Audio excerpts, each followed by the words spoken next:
Oke, assalamualaikum warahmatullahi wabarakatuh. Perkenalkan, nama saya Nur Kiswah. Saya dari Prodi Teknik Informatika. Hari ini kita akan membahas proyek algoritma dan pemrograman, belajar coding untuk masa depan yang futuristik.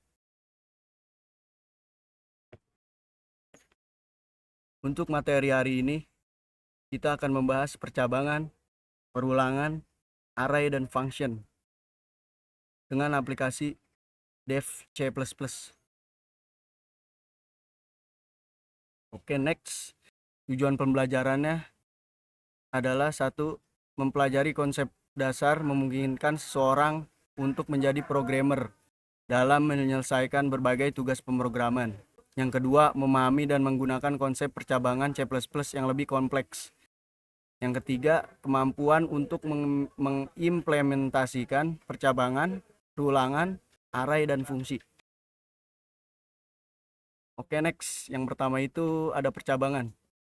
Percabangan itu kalau dalam bahasa Inggris disebutnya conditional statements dalam C++.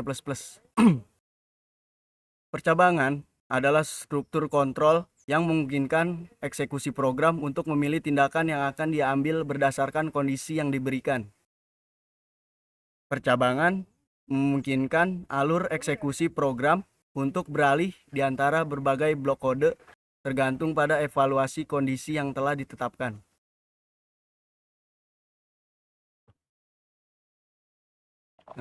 Jenis-jenis dari percabangan. Satu, pernyataan if. Pernyataan if digunakan untuk mengevaluasi suatu kondisi dan menjalankan blok kode jika kondisi tersebut benar. Yang kedua ada pernyataan if else. If else itu digunakan untuk mengevaluasi kondisi. Jika kondisi benar, maka blok kode pertama dijalankan. Jika tidak, blok kedua dijalankan. Oke, nextnya lagi yang ketiga, pernyataan if else. If else digunakan untuk mengevaluasi beberapa kondisi secara berurutan. Jika kondisi pertama tidak terpenuhi, maka kondisi kedua dievaluasi dan seterusnya. Yang keempat, ada pernyataan switch case. Switch case itu digunakan untuk memilih eksekusi dari sejumlah blok kode berdasarkan nilai ekspresi yang cocok dengan salah satu kasus yang ada. Oke, nextnya itu ada perulangan. Kalau perulangan itu dalam bahasa Inggris dibacanya loops, disebut loops atau looping dalam C++. Perulangan memungkinkan eksekusi program untuk mengulang sejumlah pernyataan berdasarkan kondisi tertentu hingga kondisi tersebut tidak terpenuhi.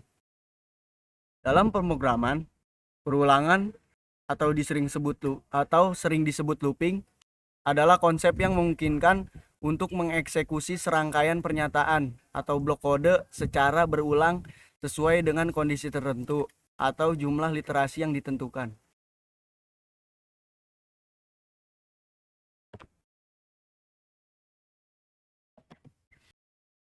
Di sini ada jenis perulangan.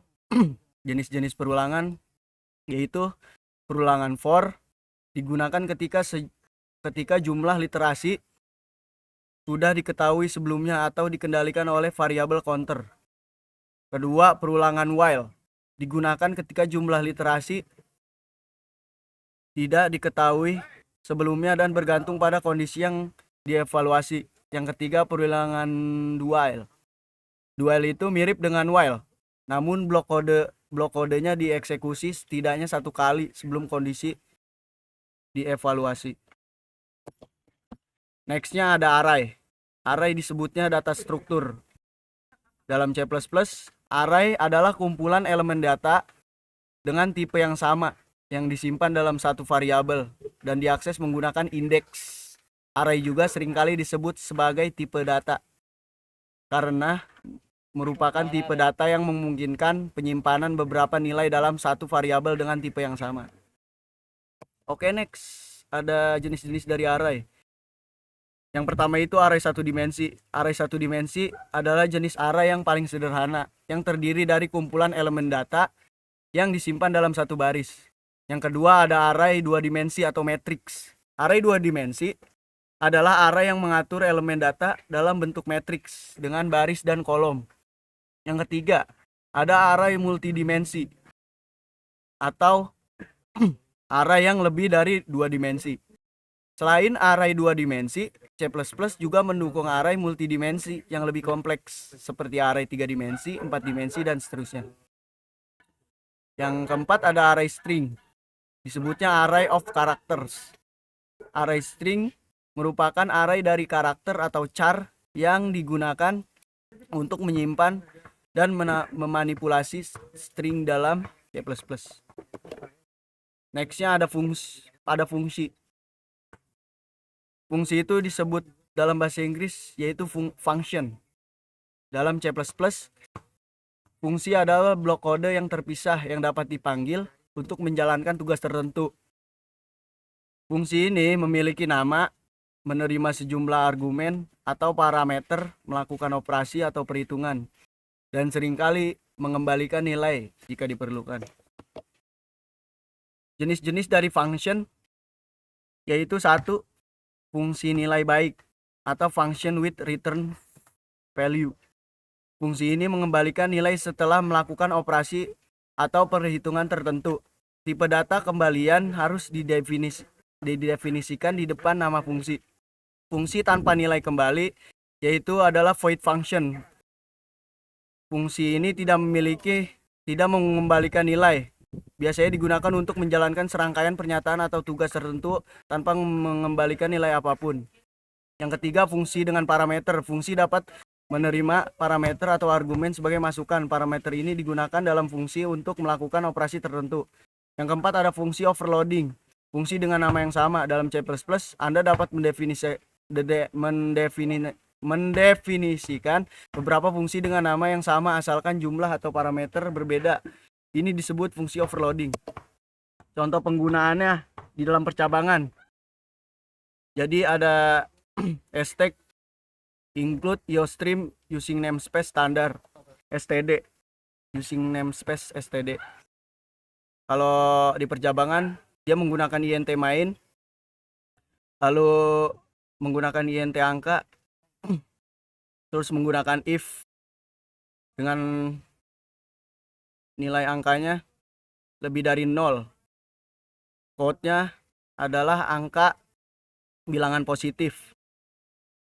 Kalau di perulangan dia memakai int main yaitu for, memakai perulangannya for dengan code nilainya kurang dari 5. Ya, sekarang contoh dari array. Array itu menggunakan int main dan int angka, tapi dia berurutan. Misalkan int angka dari 5 sama dengan 2, 4, 6, 8, 10. Code-nya adalah elemen array. Code-nya sama dengan angka. Yang habis itu function. Function itu menggunakan deklarasi fungsi menggunakan int tambah. Misalkan int a, int b, returnnya a plus b. Jadi nanti hasilnya ditambah, misalkan 5 tambah 7, code-nya hasil penjumlahannya. Oke, kesimpulannya jadi ketika melihat orang lain tuh kok kayaknya jago-jago amat ya, kok cepet amat ngertinya atau pahamnya, kok aplikasinya keren-keren banget nih, insecure deh kita langsung. Padahal yang kita lihat itu hasilnya, hasil dari kerja kerasnya, prosesnya nggak kita lihat, begadang berhari-harinya tuh nggak kita lihat, nangis pas ketemu errornya tuh nggak kita lihat, frustasi terus banting keyboardnya juga nggak kita lihat.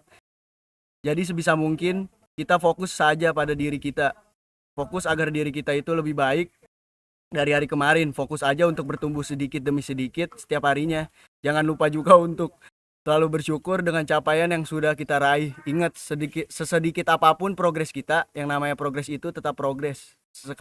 Sesekali tepuk pundak kalian sendiri dan bilang terima kasih karena udah bertahan sampai titik ini. Oke, terima kasih. Jangan lupa untuk like, subscribe, and comment.